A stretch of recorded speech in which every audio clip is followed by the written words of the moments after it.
Changing your life with Beck Saswani and Chris Massey for Sculpt and Flow. Proudly sponsored by Align Accounting, Newcastle's fresh approach to accounting, and Sage Painting, Newcastle's award-winning painting company. Thanks for choosing to be here. We are going to be chatting with Sarah Bennet, and Sarah is a workplace trainer and assessor, VT Pathology Cert 3, and we'll be chatting to Sarah about how she found self-love and healed with Sculpt and Flow Fitness. Sarah found Sculpt and Flow through a raffle, which she'll talk to us more about shortly, and she was coming from a place of grief, having just recently lost her mother at that time, and had explored, let's say, more self-sabotaging ways of coping with grief, and also through training had looked at more, let's say, much more rigorous ways of training in order to handle the grief. So a lot more cardio orientated and strength specific, in a way that was pushing herself over the line. So without a boundary set, so just smashing herself is probably the easiest way to describe that. So no boundary sets and just pushing herself hard over the line, which ended up resulting in a lower back injury. And Sarah is absolutely not alone in that experience of what health or fitness should look like. And it is very common for us to be introduced to people, or people to come to us who have, absolutely smashed their bodies in an endeavor to lose weight, get the abs, etc., because for some reason that's where they've landed, what they're conditioned to believe is what you should do, that it has to be hard and fast in order for you to get results, that there is no kind of boundary set around balance. And then what we see mentally as a result of that is not just physical injury, but we see the mental repercussions of that, which is people get pretty depressed about it because they've invested a lot of time and money and effort, and they also, I would say, just get quite sad and frustrated that they've done the work and they're not getting the results that they want. And then the worst case scenario there is people give up altogether. So what we have developed at Sculpt and Flow through these individualized programs, and getting to know each person on a one-to-one basis, which is really important for us to then even remotely be able to give any opinion on what we feel they need without getting to really know them first. We can then say, okay, well, this is what you need, and some of this in order to gain the results that you want. And people's results or their goals often change or can be very different. Someone might have a very specific goal orientated program. For example, I want to lose 5 kilos in 3 months. That might be one. Someone might have one that is, I just want to feel better within myself, and that's totally in itself a legitimate goal set. And so we set those programs around that, and also make sure that people are safe. This is really, really important, because one of the keys of getting results is consistency. I can't stress consistency enough. So if you smash yourself hard and fast for X amount of time, you get fast, really good results, but you can't sustain it because you're not giving yourself enough downtime. You're starting to not look forward to training. In fact, you really don't want to get there. If you have been put on a certain meal plan, you might be bored to death of eating steaks and green beans. I mean, I don't know, that might be part of it, or protein shakes. I'm like, look at another protein shake. So what we're trying to help people with is a sustainable program that lasts forever, that you can tweak and play around with, but something that will last you for life. This isn't a quick fix. So that is something that we are, if you hope you can tell, I hope that we are really passionate about at Sculpt and Flow, is helping you find long-lasting results that are healthy for your body and your mind forever. No matter where you are on the planet or how hectic your schedule is, Sculpt and Flow can be your partner in fitness and flow anywhere around the world. Reach out now, sculptandflow.com.au. Sarah Bennet. Hi, hello, welcome. Thank you. Thank you very, very much for agreeing to be part of this Sculpt and Flow's very first podcast season, and your unique pod, which is how to find self-love and heal with Sculpt and Flow. So, what I thought we could start with today, if it's all right with you, is just letting us know, as particularly, obviously I know a lot about your journey, but could you let our listeners know how you found Sculpt and Flow, which is a great story, how you found us, and how you got kind of off the starting blocks with, so there's the stage of finding us, and then there's I'm gonna do this. So could you tell us and the listeners a bit about that, please? Absolutely. I lost my mum in 2021 after a long cancer journey. And after that happened, I was sort of leaning into things that weren't really very good for me. I wasn't exercising like I used to. Yeah, sort of drowning my sorrows in wine and things like that. Anyway, my sister-in-law dragged me away in 2022 to a little football fundraising thing, and it was the end of the night and there were only 2 gifts left, and of course everyone goes for the really radical big things with cellophane and everything, and at the end there were only 2 little gifts left. And this was a supermarket brand exercise elastic thing. And I thought, I'll just take that, thinking that was all it was going to be. And to my great surprise, the next day when I turned it over, it was a Sculpt and Flow $500 voucher. I just couldn't believe it. It was sent to me from somewhere, from the universe, I suppose. So that was in the July, and I was still in my same frame of mind, ruminating in grief and things like that. And then it got to the November of that year, and I just decided I was going to go and give it a try and see what happened. And in my mind, I thought, I'm just going to save that till January. But I met Chris, and then I met Bex, and I did a few sessions. I think I did a whole week. No, a month, wasn't it? A month. I think it was a month. Yeah. A month of the sessions. So that took me through to December, and I thought, why wait? Why just have a Christmas off and be gluttonous and do all of those things? I'm only going to make my commitment to what I was wanting to do a little bit harder. So I just went at it from the November forwards.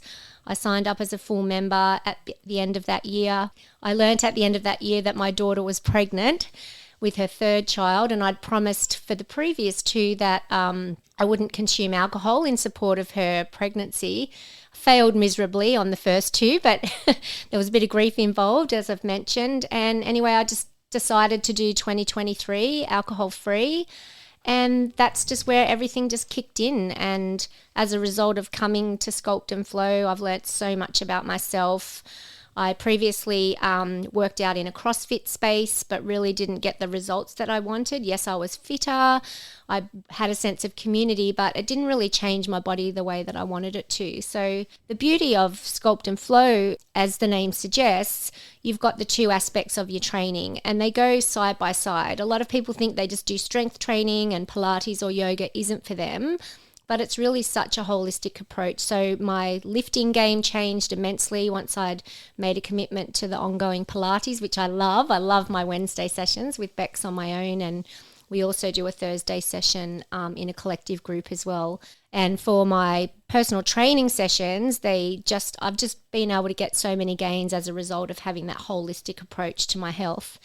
I guess in addition to that, what else do I get from Sculpt and Flow is 2 wonderful business owners that are committed to their journey themselves and to the journey of everyone in their community, and a wonderful PT that's been with us for a few months now, Emily, and she's just amazing. And under Bex and Chris's wonderful guidance, she has just blossomed into the most awesome trainer. She's absolutely amazing. She is amazing. She's incredible. She is. She's very young, and I think, some of us are you know, her parents' age and that. And for someone quite so young, that's been daunting. But with the expert, you know, coaching and support that Em's received from Chris and Beck, she's just gone in leaps and bounds, as has everybody else I know that comes to this beautiful space to work out. It's awesome. Thank you, Sarah. really awesome. And one thing you mentioned there was, and why it's such a pleasure, one of the many pleasures of working with you is, and we'll delve into this a little bit, because I think it's also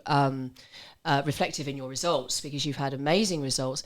You are someone who does embrace all aspects of Sculpt and Flow. So as Sarah's mentioned, you do strength training, you've also embraced your Pilates for your core strengthening, and you've also embraced the yoga.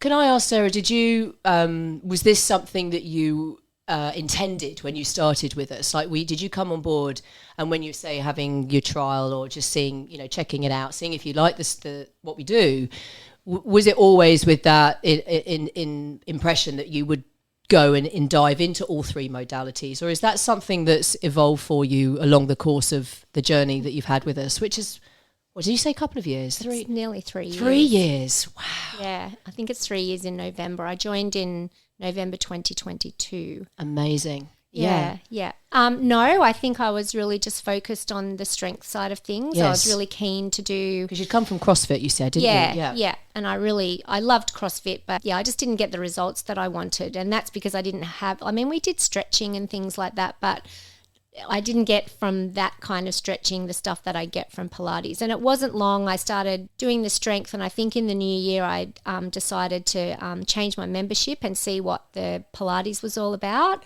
especially the reformer. I'd done mat Pilates before on my own, probably about 20 years ago. I think an old American lady that had a brand out at the time, and I had all the DVDs and I was quite committed to it. And I did that before CrossFit. So it wasn't until I sort of got on the Sculpt and Flow journey that I realized that, you know, the Pilates in particular would become very, very beneficial to my lifting techniques. And yeah, and that's really, I mean, I know when we worked together, as you said, with our Wednesday sessions. So one of the awesome things about working with Sarah is we work a lot on the classical Pilates system, which without going into it in too much detail is fairly it's authentic and it's fairly precise. So yes, we're looking for like deep connection in the body, which is where my eagle eye comes in. But yeah, would you say that has obviously had a really positive impact in how you're lifting? Because you said you absolutely. came from, you had an injury, a back injury? I had a lower back injury from doing a deadlift at the end of a workout. I sort of got a bit of a protruded disc from that, and just the way that I used to lift wasn't as functional as I wanted it to be. And I think going on to the reformer and learning to stretch tendons, and I just love all the exercises now, I'm addicted to it, really just help with my flexibility, range of motion, in particular my wrists, my knees and my ankles, which is fundamental to be able to lift correctly. What I didn't realize, and what I have gained so much benefit from, is the core strength from Pilates. You can throw, Olympic weightlifting around and pick things up, but if you haven't got that core strength, then, that's when you're at risk of injury. And I'm quite certain, had I Pilates fitness when I did that deadlift, perhaps I wouldn't have got that injury, because I wasn't engaging my core as much as I do now after training on the reformer. I'm a bit of a particular person. I'm a teacher in an adult learning environment, so attention to detail is very paramount to me. It's also my star sign. So I love working really closely with Bex in regards to the fine. What I've learnt from Pilates, it's not major movement. It's these minute little movements that work so deeply within the body that give the outer muscles that more functionality. I just love it. And I'll sort of have a brain moment with Bex and we'll be doing a particular exercise and I'll go, oh, that's my transverse abdominals kicking in, and she gets really excited. Gets so excited. Yeah. Oh yeah, that's like it's such a, it's not just a pleasure, it's a real dream come true when you start like working with someone like yourself who is not just embracing it, but you're really finding those connections and utilizing them and having the joy in finding them. So first of all, thank you, because thank I'd have you. a very boring job if you know, people like yourself weren't so, as you said, being a Virgo and being so precise, which I love. And I'm sure you won't mind me telling this, is that Sarah's very good at talking herself through the exercises as well. Okay, I've got to squeeze my bum, pull my tummy in, do all the things. But I'm on the sidelines absolutely loving that, because I know that you're learning and listening, and also, which we'll get to, you are getting the results. Would you like a window into what your life could look like with Bex and Chris in your corner? They can bring you into an energetic flow, allowing for a better quality of life no matter where you're at in life's journey. Reach out for a 10-minute consult now to discover a life in flow. sculptandflow.com.au. If I may, before I ask you a few more questions, just about your, you know, what you've been before this, and your journey as well, off of the mat, in relation to this pod, which is about finding your self-love and healing. And I'll elaborate particularly on the Pilates side and yoga side of things. But can I ask you to share with me and with the listeners how you feel that the practice that you've had with us has helped that journey, that of self-love and heal? Are you happy to talk to us a bit about that? Absolutely. Yes. It's helped me immensely. I sort of fell into grief from an anticipatory point of view. My mother had a diagnosis back in 2015, and for me, I mean, we all know that we're going to lose people in our lives, but when someone gets a diagnosis, for me, it was like a ticking clock appeared above my mother's head, and it just got louder and louder and louder as closer to the time. So when she finally did pass away, I just felt being in this space and working really hard on myself, because it's like the oxygen in the plane. Like if you don't put that mask on, you can't help anybody else on the aircraft. So I had to be there for my family. I was quite a young mum. I've got 3 beautiful little grandboys, and I want to be able to run around with them and pick them up and love them and play with them as much as I can. So for me, it's more than just exercise. It's I'll probably get a bit teary now. It's changed my life. It's absolutely changed my life. I feel so much better about myself. I prioritize myself, and just putting the work in, the rewards are just endless in so many aspects of my life. And I'll be forever grateful that I turned up to that club in where I live and picked up this little gift at the end of the night, just thinking it was just something really simple that I was probably going to put in a cupboard and never use. And who would know 3 years later, the benefits that I've had from being involved in this community has just been priceless. Like I can't put a dollar figure on it. It's just so much more than that. Thank you. Thank you. And do you know what? I didn't realise until you were talking about it too, that it was the next day that you actually saw it. Yes, that's incredible. Yeah. That's even more incredible. I know. So you picked it up, but you also didn't see it until the next day. That's brilliant. And I sort of sat there and, in grief you do, ruminate a little, and it sat there, and I left it on the dining room table, like as a reminder every morning to do something about it. And then it was before Melbourne Cup Day. That's a big day for me. I love a good day out on Melbourne Cup Day. So I decided to join before that. And I did go to Melbourne Cup. I had a fairly big day, but I trained the next day. And I thought to myself that Wednesday morning, if I can do that, then I can just keep doing this. And so, I've had a solid commitment. I go 4 days a week. It was 5, but some things changed. So I've got a bit of a different schedule now, and I absolutely love it. it's just benefited me. And I've made some friends, not only Bex and Chris and Em, but other people in our community. And, the groups aren't large. You feel included. It's just such a different space to where I was working in a CrossFit environment. I'm so glad you're enjoying it. Yeah, I love it. And we will, we definitely will cover your results, because Sarah's had some really epic ones. Yeah, and I just have to say before we continue too that, I hope that and I think you are anyway, but along the lines of like your own self-love, I know that you are really proud of yourself for making the decision to keep showing up and to get it to that point where, as you're talking about, it's part of who you are. Absolutely. And that is, yes, we're guiding that, but you've made that happen. So I hope that when you have lunch today, I hope that you just sit there, have a nice glass of something, and give yourself good pats on the back for, you're making this happen. And you are an inspiration to your peers. And, so that's that from us to you as well. Thank you, because it's a joy to have you in the community with us too, because you are someone that people love to be around. You're inclusive. You're in an inclusive environment, and you're being inclusive to everybody else, which is like win-win. Yeah. So it's in terms of our connection relationship, I think it was important for me to, and I know it's the same for Chris and Em, to say thank you to you, because you're a superstar, and thanks for being part of what we do. Do you want to make change in your life? Have more energy, be more present, get results that will flow through to every aspect of your life. Live in flow with Sculpt and Flow. Reach out, sculptandflow.com.au.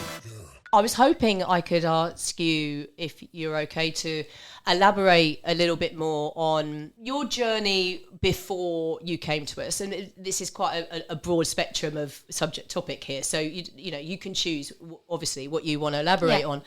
But sort of where you were when you came on board, the journey with us, and then also into your goals of where you see yourself going. And just on top of that, and I'll mention, we were talking about your physical benefits, but part of the reason I love working with you is you are someone that's also, you're very grounded in the real, the three-dimensional, and you're also, I think particularly with the passing of your mother and father, that there's that connection to the other world. Absolutely. Yeah. Is there anything in that very broad spectrum that you'd like to share with us? I guess I'm, for the listeners too, intrigued in how finding self-love and healing with us actually at Sculpt and Flow has helped your journey sort of in life, I guess. Oh, it's helped me immensely, especially navigating my grief. Prior to starting with Sculpt and Flow, as I mentioned, I was really caught up in it. I was self-sabotaging, all of those kind of things, not exercising, not feeling good about myself. And because I'd previously felt reasonably okay about my physicality and my fitness when I did CrossFit, I sort of had 4 or 5 years off. And I was just feeling lethargic, and I could see the inflammation. I could feel my face getting fatter. My stomach protruded right out. I just felt really, really uncomfortable. I'm blessed to be a smaller frame person, but at the same time, when you do put on a little bit of weight, it feels immense. And I felt really uncomfortable, and just sort of looking in the mirror and feeling self-loathing. And so that then cut off all of those pathways to a higher sense of self and spirituality and things like that. So I feel working with Bex, especially on a Wednesday on our own, that's really opened up that space for me. I've had some other things in the background helping me navigate grief. It's been a really tough time. After I did lose my mum, I had a father with dementia, still living in his own home, and that's been a 4-year journey that just ended recently with the passing of my father. But I feel I've been able to manage that situation so much better because Sculpt and Flow has been in my everyday life, and it's allowed me to navigate those really difficult, tough times in and around losing a parent and then caring for another one that also had a ticking clock above his head. So, I've been changing my autonomy in my workspace. So if I have a trip away and I can't make mat Pilates on a Thursday, I've now been invited by Bex to attend on a Friday morning. I have a husband that's just recently become a yoga teacher. Awesome. And it's fantastic. And I've always had this sense of spirituality about myself. And I think I moved away from that in the ensuing years, dealing with mum and dad and things like that. So, what the work we do on a Friday is just amazing. And I've sort of come in at the end of it. I can't wait to come back next year and start from the bottom and work our way up again. Or we might start at the top and work our way down. Who knows? But, I've certainly learned to harness a higher sense of myself in all of this. Sorry, you got to put yourself first. You really do. As selfish as it sounds, you can't help anyone else. You can't love anyone else unless you love yourself. And before I won that golden ticket, I like to call it, I was full of self-loathing, definitely full of self-loathing. And you mentioned just with the yoga that we'd started from the bottom and gone up. And just so the listeners know what we're talking about here, this year we've sort of had a theme at Sculpt and Flow with a lot of the yoga classes, depending on how people are feeling on the day. We've been working on your chakra system, which is an 8 energetic body system, wisdom centers, let's call them. So it's been a really interesting journey to share with everybody, and certainly with someone like yourself, Sarah, that, as I said, is doing strength training and working through strength methods and all that comes with that, and then also stepping into the space on a Friday and then going into this much more what I call sort of energetics. Yeah. Can I ask, with those things in mind, if you're happy to, has this found itself into, because I know that you've obviously got a lot of medical experience with your job. Are you happy to share? You talked about how you have to go away and how that can go with, you can take your training with you, whether it's an online class, etc. How has this impacted you? How's your journey with us impacted your work environment? I've definitely got more autonomy than I used to think that autonomy was something that needed to be given, and it's taken me a little while to realise it's something that you take for yourself. So good for you. Yes, I'm always asking Chris for programs, and Bex puts things online for me that I can do while I'm away. I primarily travel to the North Coast and the New England, so it's just such a habit now. It's like I don't feel right if I don't exercise during the week. It's just, it's a given. There's no excuse for it. I just have to get up and get it done. Yeah, I've had a couple of other influences. A little thing in my mind is like 5, 4, 3, 2, 1. Just jump out of bed. Don't press snooze. Just get up and take hold of the day. And what it's given me training really early in the morning, especially on Monday, Wednesdays and Fridays, is space for me. Like the drive from the gym back home is just so beautiful. I see 3 sunrises every week. I probably see more now because I just naturally wake up that early, and it's just such a special part of the day. It really is. And I used to experience it when I would do night shift, and you'd be falling asleep at 3 a.m. and then the dawn would start and you'd get your final wind, and then the shift would end and you go home to sleep for the day. So it's certainly given me so much more in every day. And being away, just taking that autonomy. And if I've had a really, really big week, then it's okay just to start late on a Friday and go to yoga. And I've sort of been tending to do that a little bit more. Well, I think you're doing really well with that, because what you're, I guess along the way, what you're finding is how you can change and rearrange which modality you're doing on what day, not just depending on, whether you've done strength the day before and then you need to, give yourself a, more of a rest day or a restorative day the next day, but also depending on how you're feeling or what you're navigating, how you can chop and change accordingly, which you're doing really well. So well done. Thank you. I've got a couple of little figures here I thought you might be interested in, just some stats, because as I've mentioned, I think you're a really good example of someone who's embracing all elements of the strength training, the stretch and release, and the core strength, which is obviously a big part of our what we're about at Sculpt and Flow. And so I thought I'd just throw a few figures at you and see what you think, see what your opinion of them is. So this is according to the Australian Bureau of Statistics. Between the ages of 18 and 64, 27.9% of people engage in strength training, with over 84% of over 65s who don't do strength training at all. I'm going to ask your opinion on that in a minute. I'll just carry on with the figures. Sure. Yoga and Pilates. Guess what? Guess. This isn't a test. The test. Not. So combined, what do you think? This is in Australia, obviously. Yeah. What do you think the combined stat of people that practice yoga and Pilates? So, combined, not just yoga, not just Pilates, but both.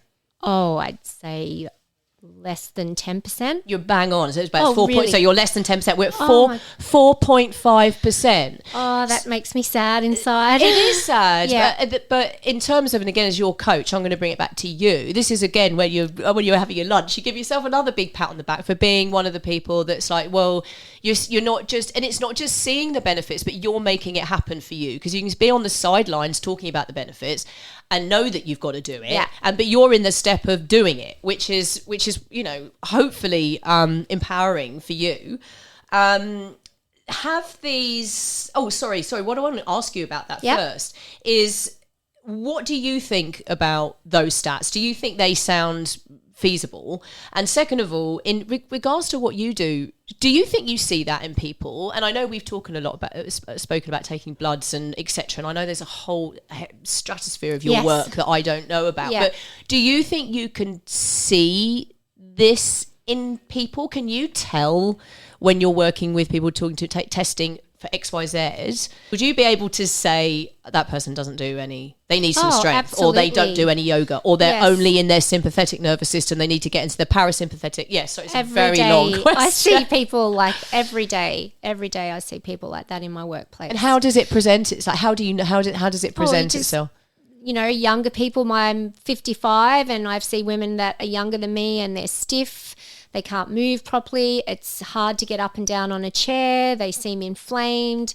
Clinical notes reveal a lot about a patient as well. There's lots of fatigue, obesity, diabetes, mellitus, chronic kidney disease, like, you know, all the major diseases are out there every day walking around. And yeah, I just feel it's just sad. I think people are misinformed and don't understand the benefits. Makes me smile on a Saturday when I walk around my hometown and there's all these little kids running around doing sport and all these people that should be doing it with them.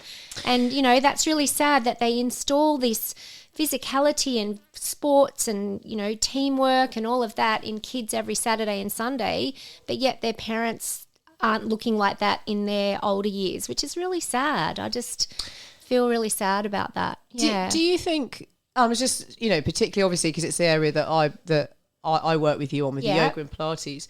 Can I ask why do you think there's less than 4.5% of people that engage in both of them? I What do just you think think that's about? people just have a misconception or a preconception, I should say, that exercise isn't for everyone, and yeah, they don't sort of try it. And just as a little example, my husband was doing yoga in the front yard and some couple of retired people where we live started to join him, and now he's got old blokes yoga. Oh, brilliant. And they love it. You know, they trying really hard to move better and stretch more and things like that. But it's only that they walk by, but they wouldn't go in their social circle and say, oh, I think I'm going to go and do yoga, because everyone turns around and go, oh, what do I want to do that for? You know, that kind of thing. I just think, yeah, people are just, I don't know, not enlightened to the benefits of movement. It's just, you know, our bodies are designed to move. That's why we've got long legs and short bodies.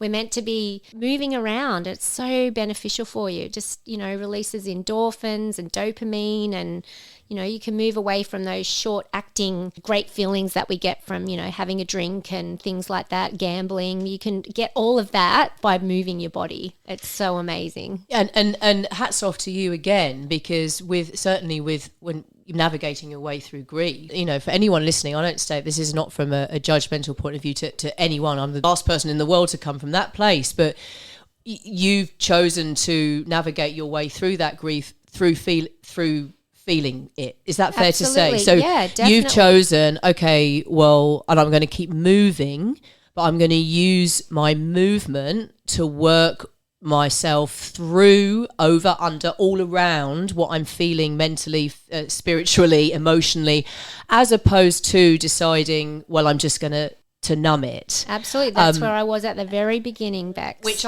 I can, you know, all of us, I'm sure everyone can relate to that. The hardest, let's call it substance drug, whatever you want to call it, the hardest one of all is sobriety, is facing it. And again, no judgment here, but it's true, you know, Absolutely, to go, yep. So again, kudos to you, because you're using, just out of interest, do you find that you can move through the grief and the emotional pathway that you're navigating? Do you work yourself through that in your strength as well? Oh, absolutely. Brilliant. After Mum died and I wasn't doing any exercise, I was just sitting around, you know, having another glass of wine and things like that. When my father passed away on the Monday, I trained Wednesday, Thursday, Friday. I just kept on going. Like, you know, I was sad and I was crying inside and it was awful, and we were planning a funeral and family were coming up and being around and everything, but I still made that commitment, every morning. And I'm sure I navigated my father's initial passing a lot better than I did with my mum. Yeah. And being really, I think, intentional and clever with it, like you are, because there might be, say, a perception of, oh, I can't, I can't bring myself to lift any weights today. And tell me if I'm off on the wrong tangent here, but it sounds like from what you're saying is you're taking elements of, okay, well, I can take an element of being, kind to myself, or backing off a bit from my yoga. Yeah. Bringing in, right, okay, well, I'm going to make sure I really focus on my core, still going to the strength, still working into the strength training, but taking elements of it where you're still being kind to yourself and not necessarily applying the attitude of just smashing yourself. Would that That's be fair right. Yeah, to say? no, you shouldn't use exercise as punishment. Yes, it's medicine for you. It's medicine for you. It really is. I agree. It could be such a shame that something that, as you're doing, it could be so nurturing and wonderful, turned into something where is punishing, and we wake up just going, oh, which we've spoken about before, in terms of activating your core, for example. Like, one of the pleasures for anyone that's listening, working with Sarah, as I've mentioned, is this precision to attention to detail. And one of the things we work on is your scoop. How to draw the lower tummy in and up. I'll try and keep this concise because, I could talk about a scoop and that's, not a scoop of ice cream either, but for weeks. But in using that to help, support yourself in all the movements that you're making. Oh, definitely. Which is just, it's so important. I mean, that you are finding that strength and that stability. So if there's anyone listening, because you are, as I've mentioned, so on the ball with this, embracing all elements. If there's anyone sitting on the fence that's listening, kind of going, I'd love to give this a go, but is there anything that you could say as something that might help give them that little nudge? Put your hand on the door and just put one foot forward. I mean, even before I did CrossFit in my 40s, my 30s, I wasn't particularly active. I liked walking. My husband and I did yoga occasionally. That's when I did my Pilates at home. I've always sort of done something, but I was scared to go to a gym. The reason I did CrossFit was that my sister-in-law's family are all avid water skiers, and I had no upper body strength whatsoever. So I started CrossFit in order to be able to water ski, and I achieved that goal. So if you really want something and you're frightened to get it, it's only up to you. No one is going to make this decision for you. No one's going to do the hard work for you. It's really just take a hold of your heart, trust in yourself, push open the door to the gym and just step inside. Even if that's the first thing you do when you turn up, you might just observe some people working out and go, oh, goodness me, go back again. Like, if you can make that initial commitment or take that first stair on that stairway up to, it's not about personal fitness. It's about a holistic thing, about loving yourself and being as kind to yourself in every single way. And, good nutrition, spirituality and moving, they're the things that, make us human. And it just seems silly for us to sit back and watch everyone else do it. So, yeah, take a hold of your heart, push the door and take the first step. That would be my little advice to everyone. Brilliant. Golden nuggets. Yes. Those are brilliant. Sorry, what were you going to say? And if you're working with Bex, like everywhere now, in the car, when I'm standing at work, if I'm sitting at the computer and I feel myself slouching, it's body posture breath.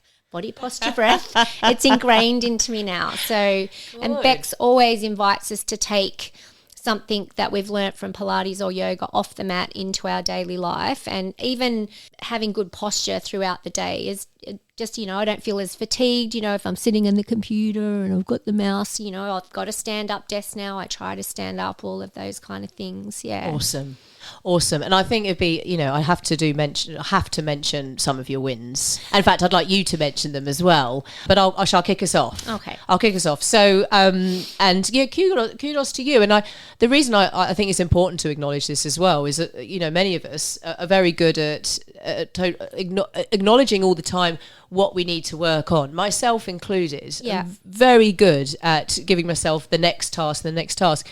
But I think it is really important that I'm learning too to sit down and acknowledge the wins, and make it intentional. It's a big word of mine at the moment. I'm loving it. Is intention. You can even intentionally be relaxed, but anyway, that's a whole new topic. But yeah, I feel that you could be really intentional with allowing yourself to stop drinking for a whole 12 months.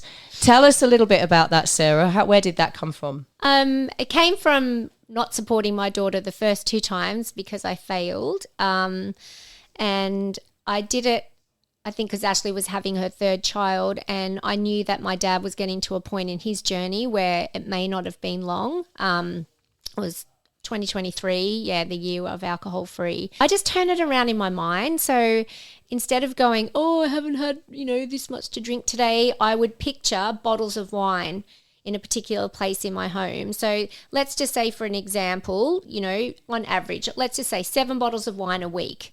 Okay, that added up to a box of wine in a week and a half. I had another 51 weeks to go. Do you know how big that box of wine was at the end of the year? And I didn't consume any of it. I didn't buy the wine either.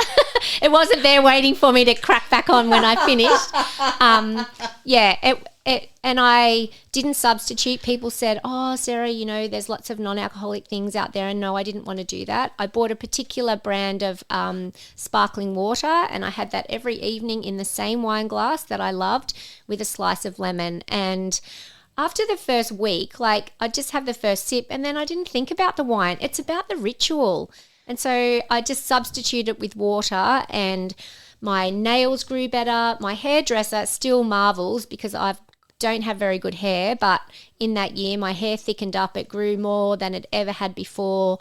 My skin, the benefits of not drinking are so great. They really, really are. And to do that in conjunction with everything, I was 2023, so I'd only been at the gym a couple of months. So really I allowed myself to suck in or take in all of the beautiful golden goodness that this space has with Bex and Chris, and to allow that to be taken in by my body and see the results. It was absolutely phenomenal. Well done. Well done. When you were just portraying that initial image, I was just imagining this mountain of bottles of wine. And there's when you think about it like that, you don't It realise day after day, just a couple here and a couple there. And absolutely. Yeah, even my brother and my sister-in-law haven't had a drink since Dad passed away, and they love a beer. And, after they got married, some people were emptying the recycling at the wedding venue, and the lady said, oh, gee, your family drink a lot. Because there were so many beer bottles. And that's just the average Australian, life kind of thing. And we just get caught up in, I don't know, the social acceptance of it. I'm not against alcohol. I've still continued to drink now, but I'm so much more measured. Yeah. And I take pleasure out of it now. It's not a activity of daily living that I have to have. So I'm really proud of that fact. Yeah. And you spoke before, and we've chatted about this before, that before you lost, can you let us know how much weight you lost in total? I was 66 kilos when I started, and my weight now sits at 58.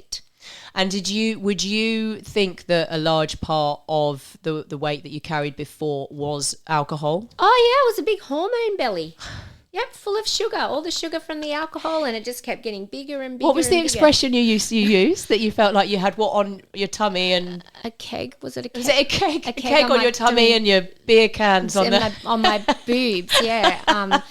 And I can say, since I've resumed moderate drinking, I have put a little bit of weight back on my abdomen, and it's certainly from the alcohol. It's just useless calories, but it is. Yeah. Well, well done for the journey, though. Again, it's another. It's one thing saying you're going to do it, knowing the benefits of doing it, but once again, it's that stepping in. Yeah. Just lastly, can I ask on that journey with regards to self-love and healing, with those choices that you've made, has your close circle? Do you feel that people were with you on that journey? Did you feel like you got, just out of interest, did you face judgment over deciding that you didn't want to drink? Because that can be a big thing for people. Yeah, I think Ashley announced her pregnancy just after Christmas, and so it was on New Year's Eve that I sort of told my close circle of friends, and they're like, oh my goodness, blah, blah, blah. This is not going to be great. I said, I'm coming tomorrow on New Year's Day, and I won't be drinking, and you'll just have to all, enjoy sober Sarah, because everyone loves Sarah when she's had a couple of wines. And I thought, if I can do that one day And we went there at 11 o'clock. We had a lovely lunch. Everyone was drinking. And I got through that day without a drink. And I thought it's going to be, well, I'm not going to say it was easy, but my mindset was, if I can do this day, New Year's Day, I faced it head on, I can do the other 364 days, and I did. And you did. Well done. Thank you. Well done. And it was an amazing thing for me. yeah, it really and all was. your accomplishments. And I hope that, genuinely, I'll reiterate it, I hope you are going to give yourself that big pat on the back and celebrate you. Thank you. Because, it's an amazing journey that you're on. Well, I couldn't have done it without you guys. Like, I know, I've got self-drive and things like that, but you need people that facilitate that for you. And, there are some times where I don't feel like giving it as much as I do. That's not very often, but Bex and Chris and Em will just, I don't know, say something, and then that'll just spur me on a bit to try a little bit harder and get what I need to achieve. And without them, I wouldn't be sitting here in this body as it is now. Like, I just love you guys so much. Thank you. Oh, we love you too. and you've become our friends. Like, it's more than just, a workout space. It really is. It's a community, isn't it? Absolutely. Of support. Yeah. Well, thank you. No, thank you. We really, really do appreciate your time. Thank you for sharing your journey with us, Sarah. Oh, my pleasure. Pleasure. Bye-bye, and I hope to see you all in the space very, very soon. You'll be more than welcome. Catch us in the next episode where we'll be having a chat with Julie Geary. Proudly sponsored by Align Accounting, Newcastle's fresh approach to accounting, and Sage Painting, Newcastle's award-winning painting company.